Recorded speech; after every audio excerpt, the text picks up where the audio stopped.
Letter 6, The Lover, Part 2.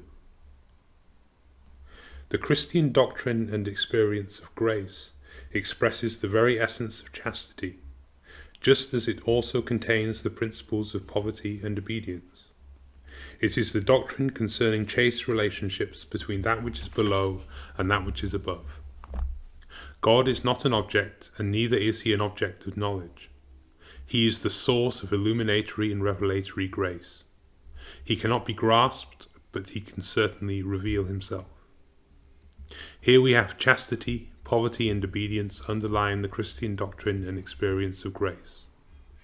Now, all Christian esotericism or Hermeticism, including here all its mysticism, gnosis, and magic, is founded on the experience and doctrine of grace, one of the results of which is initiation. Initiation is an act of grace from above. It cannot be achieved or produced by any technical outer or inner procedures. One does not initiate oneself, one becomes initiated. Grace. Are we not tired of the age-old repetition of this subject in Sunday sermons in church, in theological treatises, in the writings of mystics, and lastly in the pompous declarations of monarchs, be they high Christian, Catholic, Orthodox, or defenders of the faith? Have we not heard and read about it to the point of satiety, whenever and wherever the perfume of incense is smelt and spiritual hymns are heard? Lastly, is it not a disciple of modern Hermeticism, he who is getting ready to dare the great adventure of the quest for the great arcanum, in the right to ask that he be spared sermons on this mollifying and monotonous subject?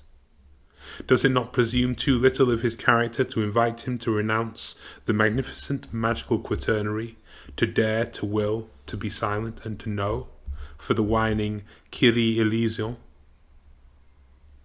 There is nothing more banal than the rising of the sun, which repeats itself day after day throughout innumerable millions of years. Yet it is thanks to this banal phenomenon that our eyes, organs for the light of the sun, see all the new things that life brings. Just as the light of the sun renders us seeing with regard to things of the physical world, so does the light of the spiritual sun, grace, render us seeing with regard to what is brought about from the spiritual world. Light is necessary in order to be able to see there as well as here. Similarly, air is necessary in order to breathe and to live. Is not the air which surrounds us a perfect analogy for the gratia gratis data, for gratuitously bestowed grace? Because to live in the Spirit, vivifying Spirit is necessary, which is the air of spiritual respiration. Can one produce artificially intellectual, moral, or artistic inspiration? Can the lungs produce the air which they need for respiration? Now, the principle of grace underlies earthly life as well as spiritual life. It is holy, below and above, ruled by the laws of obedience, poverty, and chastity. The lungs know that it is necessary to breathe, and they obey. The lungs know that they are in want, and they breathe in. They love purity, and they breathe out.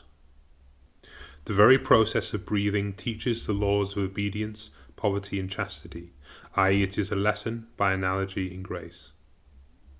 Conscious breathing in of the reality of grace is Christian Hatha Yoga.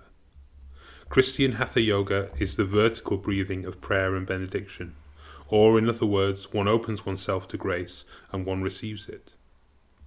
With respect to the magnificent quaternary of traditional magic, to dare, to will, to be silent, and to know, it is formulated, mutandis mutatis, by the Master in the following way. Ask and it will be given you, seek and you will find, knock and it will be opened to you. For everyone who asks receives, and he who seeks finds, and to him who knocks it will be opened. Matthew 7:7-8. It is a matter of daring to ask, of the will to seek, of being silent in order to knock, and of knowing when it is opened to you. For knowledge does not happen automatically. It is what is revealed when the door is opened.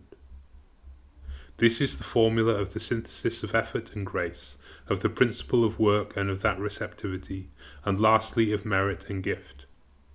This synthesis enunciates the absolute law of all spiritual progress, and consequently all spiritual discipline, whether it be practiced by a solitary Christian Hermeticist, or by a community in a cloister or convent, or by a religious or mystical order, or by any esoteric or Christian Hermetic fraternity. It is the law which every Christian disciple of every Christian spiritual school obeys. And Christian Hermeticism, i.e. the whole of traditional mysticism, gnosis, magic, and occult philosophy, passed through baptism and transfiguration by the fire, light, and life of Christianity, is in no way an exception here. Hermeticism without grace is only sterile, erudite historicism. Hermeticism without effort is only superficial, sentimental aestheticism. There is certainly the work in Hermeticism, and this work is the child of grace and effort. Dear unknown friend, if you have knowledge of theology, you will recognize here the pure and simple doctrine of the Catholic Church concerning the relationship between work and grace. You find here again the rejection of Pelagianism, according to which it is only work or effort which counts, and also of Luther's Protestantism, according to which it is only grace which counts. You find here the doctrine of the Catholic Church, natura vulnerata non deleta, is also implied, i.e. that nature is not entirely corrupt in consequence of the fall, but that it preserves a virgin element, and that consequently there is also an element in human nature which is therefore capable of effort and work which counts. Thus, does Christian Hermeticism simply borrow the fundamental principles of its Hermetic philosophical teaching from Catholic theology? It should not be forgotten that Christian Hermeticism is not a religion apart, nor a church apart, nor even a science apart, which would compete with religion, with the church, or with science. It is the connecting link, hyphen, between mysticism, gnosis, and magic, expressed through symbolism, symbolism being the means of expression of the dimensions of depth and height, and therefore of ecstasy and ecstasy, of all that is universal, which corresponds to the dimension of breadth, and of all that is traditional, corresponding to the dimension of length. Being Christian, Hermeticism accepts the cross of the universality, the tradition, the depth and the height of Christianity, in the sense of the Apostle Paul when he said, that you, being rooted and grounded in love, may have power to comprehend with all the saints what is the breadth and length and height and depth, and to know the love of Christ which surpasses knowledge, that you may be filled with all the fullness of God. Ephesians 3:18-19. This is the complete formula of initiation. Now, in aspiring to knowledge and experience of the depth and height of universal Christianity, i.e. Catholic and traditional, that is, of the Church, Hermeticism borrows nothing and cannot borrow anything from the Church, since it is nothing other and is unable to be anything other than an aspect of the Church itself, namely the aspect of its dimension of depth and height. It is, therefore, flesh of its flesh and blood of its blood. It does not borrow from the Church, since it is part of it. It is the invisible aspect of universality in space and tradition in time, both of which become visible in the Church.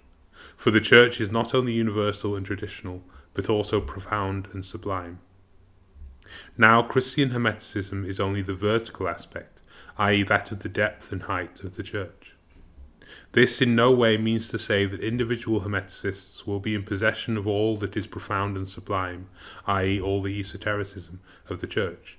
It means to say only that one is a Christian Hermeticist insofar as one has consciousness of the depth and height of the universal tradition of Christianity, and that each person who has this experience and consciousness represents Christian Hermeticism.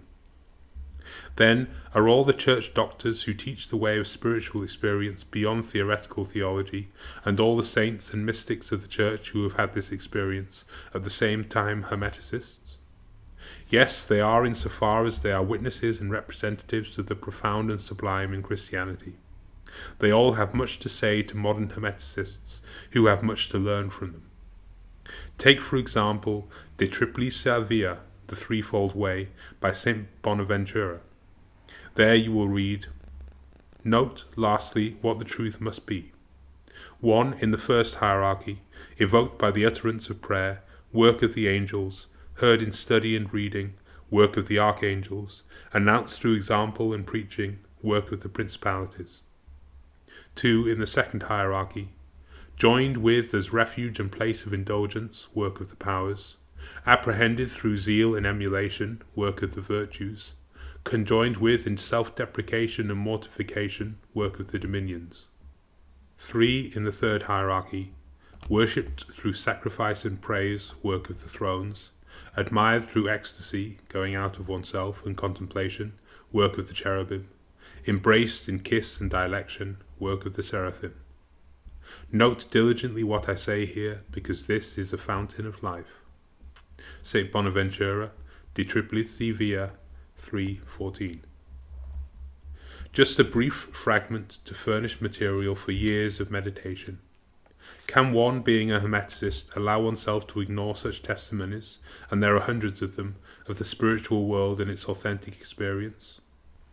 Fabre d'Olivet, Eliphas Levi, Saint-Yves d'Alvedre, Guaita, Papou and Peladin certainly merit being studied, just as do so many others of Hermetic and occult movements, but studying them alone does not suffice. Are they the only authentic witnesses, and are their works the only first-hand sources of the reality of the spiritual world and experience of it?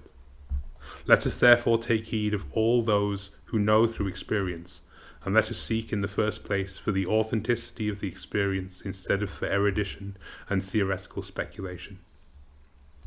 But let us return to the theme of temptation. It is threefold, as we have seen.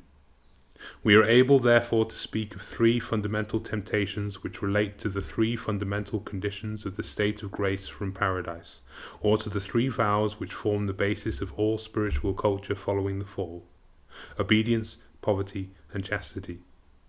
This is the practical meaning of the hexagram, or the seal of Solomon. This seal is that of the memory of paradise and the fall, i.e. it concerns the law, Torah. For the law is the child of paradise and the temptation.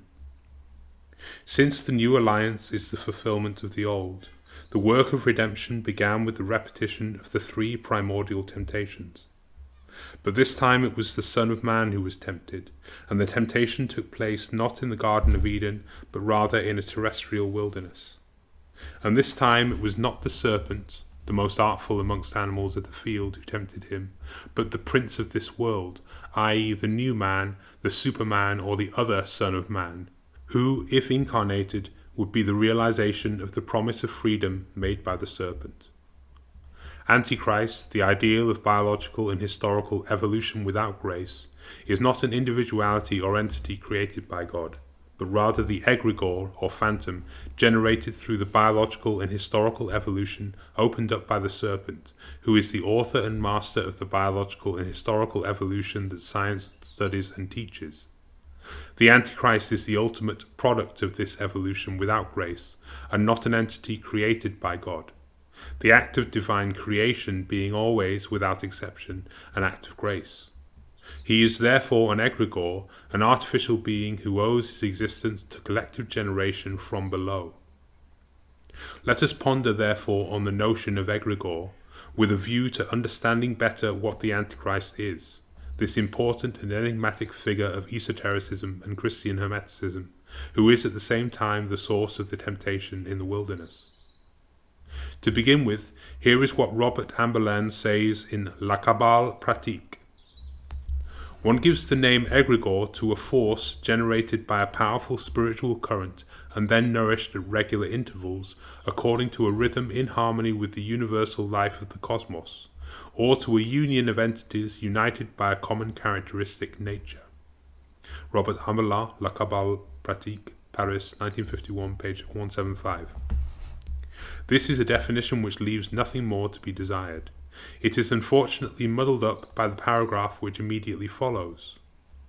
In the invisible, beyond the physical perception of man, exist artificial beings, generated by devotion, enthusiasm, and fanaticism, that one names egregors. These are the souls of great spiritual currents, good or evil. The mystical church, heavenly Jerusalem, the body of Christ, and all these synonymous names are the epithets that one commonly gives to the egregor of Catholicism. Freemasonry, Protestantism, Islam, Buddhism are egregors. Great political ideologies are other egregors. Ibid, page 175. Here is a singular mixture of truth and falsehood. What is true here is that invisible, artificial, collectively engendered beings exist, i.e. that egregores are real. But what is false is the confusion of things which are of an entirely different nature, the body of Christ and political ideologies, without distinguishing the substance here. Because if one classifies the mystical church, the body of Christ, Freemasonry and Buddhism as egregores, i.e. as artificial beings generated by devotion, enthusiasm and fanaticism, why not consider God also as an egregore? No, there are superhuman spiritual entities which are not artificially engendered, but which manifest themselves and reveal themselves. The confusion between that which descends from above and that which is engendered from below is, moreover, very widespread amongst materialistic scientists, as also amongst occultists. Thus, many biologists consider the unity of consciousness, or the human soul, as the epiphenomenon or sum product of millions of points of consciousness belonging to the cells of the organism's nervous system. For them, the soul is only an egregore engendered collectively by millions of individual cells. But this is not so. The egregore of the cells certainly exists. This is the phantom of an electromagnetic nature which resists decomposition after death for some time and which can manifest in haunted houses, etc. But this phantom has nothing to do either with the soul itself or with the subtle bodies, the etheric or life body, and astral or soul body, with which the soul is clothed in addition to the physical body.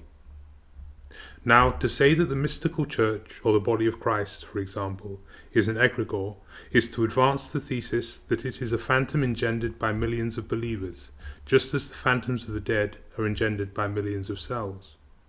The confusion of the soul and the phantom is a sufficiently serious error. No less serious is the case of confusion of revelations and inventions, of spiritual beings who reveal themselves from above, and egregores engendered artificially from below. Because egregores, as powerful as they may be, have only an ephemeral existence, whose duration depends entirely on galvanizing nourishment on the part of their creators. However, it is the souls and spirits from above, forming, inspiring and directing communities of human beings, who nourish and vivify human souls. For example, archangels, who are the spirits of nations, principalities, archai or time spirits, the spiritual entity which is behind Tibetan Buddhism, not to mention Christ, whose flesh and blood each day vivifies and unites the Church, Christ's mystical body. Egregores are therefore nourished by men, whilst the latter are nourished by souls and spirits from above. Nevertheless, although God, Christ, the Holy Virgin, the spiritual hierarchies, the saints, the Church, or the mystical body of Christ, are real entities, there still exists also a phantom or egregore of the Church, which is its double, just as every man, every nation, every religion, etc. have their doubles. But just as he who sees in Russia, for example, only the bear, in France only the cock, and in Germany only the wolf, is being unfair towards the country of the heart, the country of intelligence, and the country of initiative, so is one being unjust towards the Catholic Church when one sees, instead of the mystical body of Christ, only its historical phantom, the fox. In order to see rightly, one has to look rightly, and to look rightly means to endeavour to see through the mists of the phantoms of things. This is one of the principal practical precepts of Christian Hermeticism. It is thanks to the effort to see through the phantoms that one arrives at knowledge of the depth and height spoken of by the Apostle Paul, which is the very essence of Hermeticism. Regarding the Antichrist, this is the phantom of the whole of mankind, the being engendered through the whole historical evolution of humanity. He is the Superman who haunts the consciousness of all those who seek to elevate themselves through their own effort without grace. He appeared to Friedrich Nietzsche and showed him in an instant all the kingdoms of the world which have existed, exist and will exist in the circle of eternal return, die ewige Wiederkehr. He invited him to cast himself down into the domain which is beyond good and evil, jenseits von Gut und Böse, and to embrace and announce the gospel of evolution, the gospel of the will to power, Wille zur Macht. This and this alone, Gott ist tot, i.e. God is dead, transforms stone in organic matter into bread, organic matter, and organic matter into animal, and animal into man, and man into Superman, Übermensch, who is beyond good and evil and who obeys only his own will. O mein Wille, meine Notwendigkeit, du bist mein Gesetz. He appeared to Karl Marx and showed him, in an instant, all the kingdoms of the world, where all the slaves of the past are transformed into sovereign masters who no longer obey either God, having dethroned him, or nature, having subjugated her, and who eat their bread, which they owe solely to their own knowledge and effort in transforming stone into bread. And the phantom of humanity has appeared to many others. He appeared also to the Son of Man in the desert. This was the meeting of divine law made flesh and the law of the serpent, biological and historical evolution made soul. Divine law is grace. It is the activity descending from the Holy Trinity which was revealed 40 days before the temptation in the wilderness, when the baptism of Jesus in the Jordan was accomplished by John the Baptist.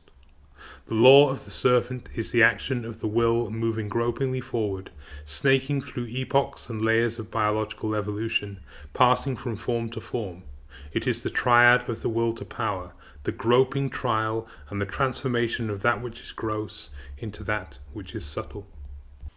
Vertical Trinitarian grace and the triadic spirit of horizontal evolution met, therefore, in the consciousness of the Son of Man 40 days after their baptism in the Jordan. Then the three temptations of the Son of Man took place.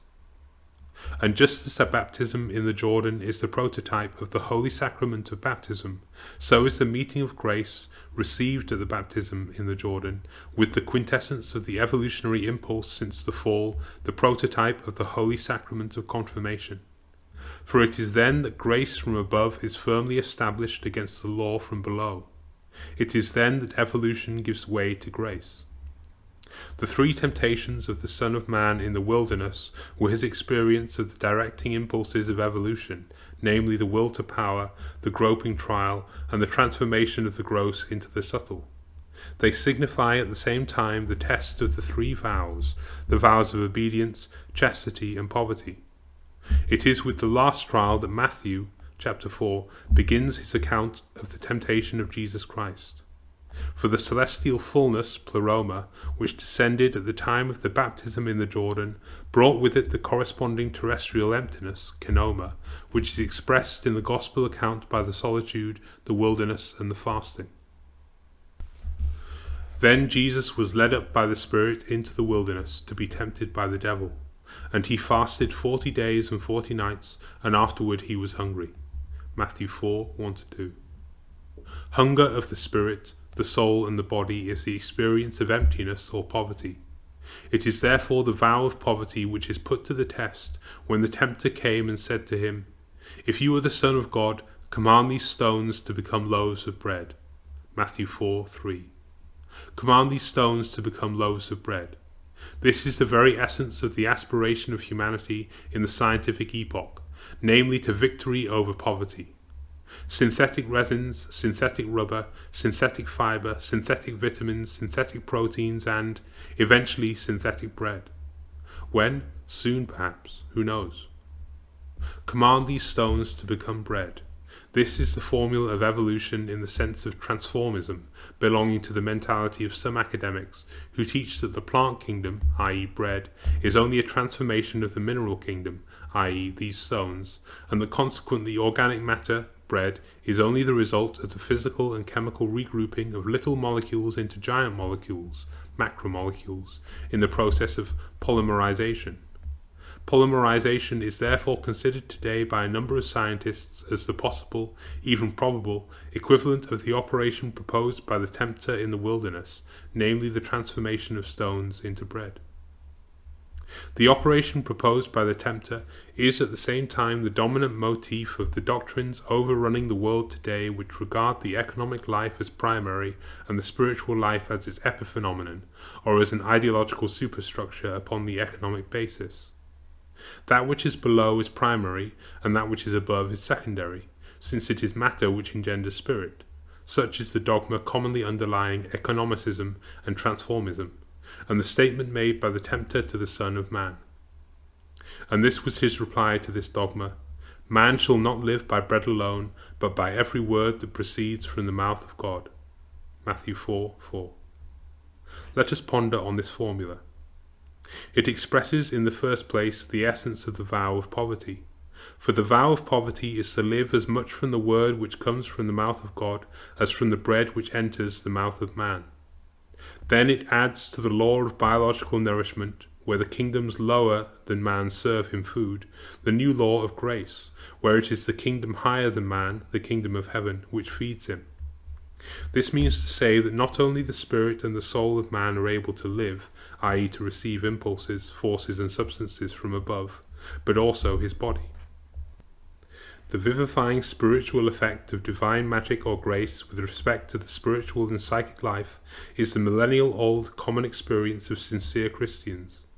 But it is less known that there were, and there are, cases where the body itself can go without any food for a lapse of time sufficient to cause death from biological hunger 100-fold.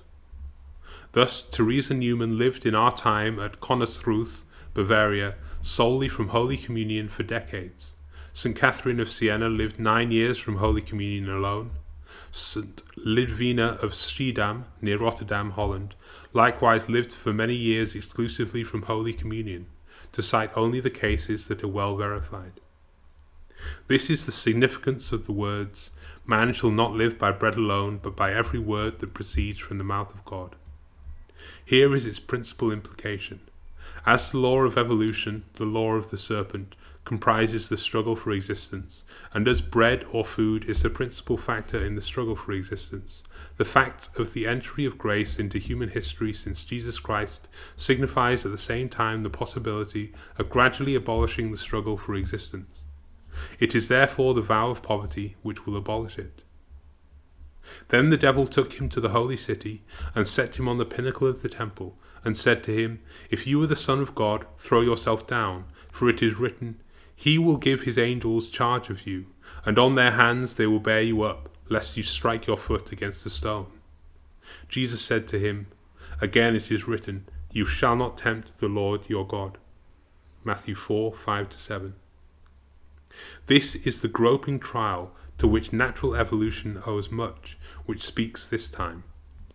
Read The Phenomenon of Man by Pierre Teilhard de Chardin, which gives the best summary and interpretation that I know of natural evolution. Study this book and you could not arrive at any other conclusion than that the world of evolution is the work of the serpent of paradise, and that it is only since the prophetic religions, of which there were many, and Christianity, that the good news, or evangelion, of another way than that of the evolution of the serpent exists.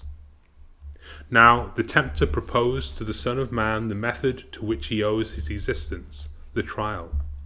Throw yourself down, and it will be seen if it is true that you are the Son of God, and that you are not as I am, the son of evolution, son of the serpent. This was the temptation of chastity. For, as we have shown above, the spirit of chastity excludes all trial. The trial is the very essence of what the Bible designates as fornication. Fornication, as moreover every other vice and also every virtue, is threefold: spiritual, psychic and carnal. Its root is spiritual. The region of its deployment and growth is that of the soul, and the flesh is simply the domain where it fructifies. It is thus that spiritual error becomes vice, and vice becomes sickness.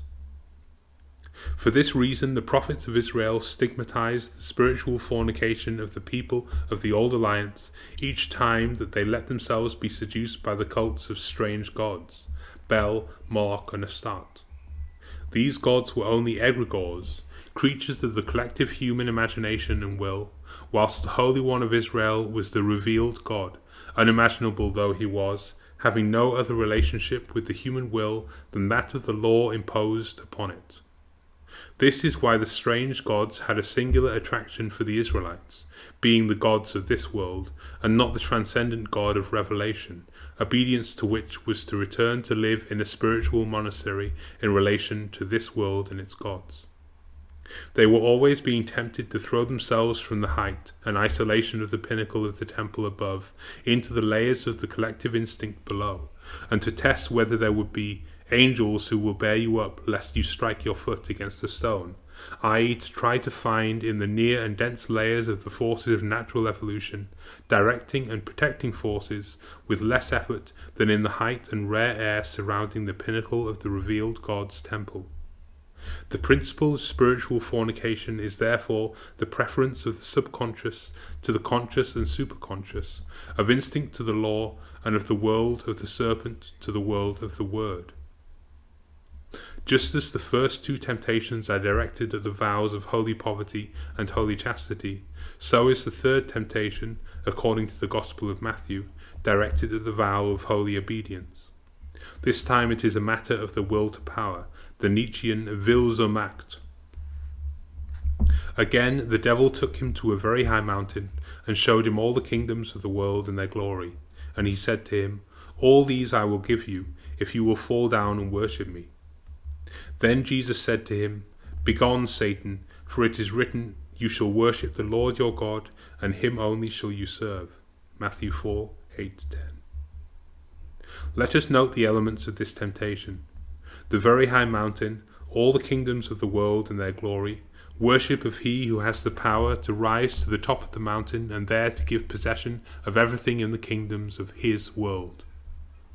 It is a matter, therefore, of accepting the ideal of the Superman, fall down and worship me, who is the summit of evolution. He took him to a very high mountain, and who, having passed through the mineral, plant, animal, and human kingdoms, subjecting them to his power, is Lord over them, i.e. he is their final cause or aim and ideal, their representative, or their collective concentrated will, and he is their master, who has taken their subsequent evolution into his hands. Now, the choice here is between the ideal of the Superman, who is as God, and God himself. Holy obedience is therefore faithfulness to the living God himself. Revolt or disobedience is the decision taken in favor of the Superman, who personifies the will to power.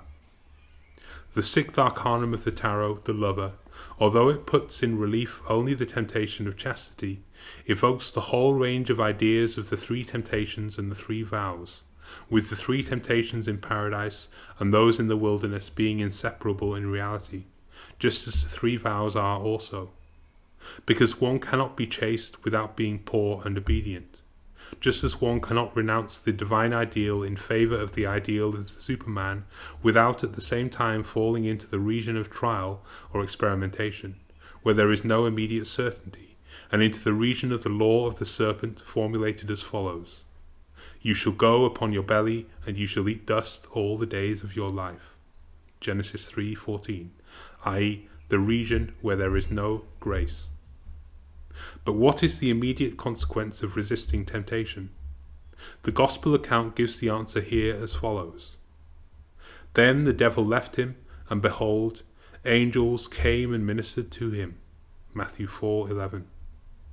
This response belongs to the range of ideas and facts of the seventh arcanum of the tarot, the Chariot, whose card represents a man standing on a triumphal chariot drawn by two horses.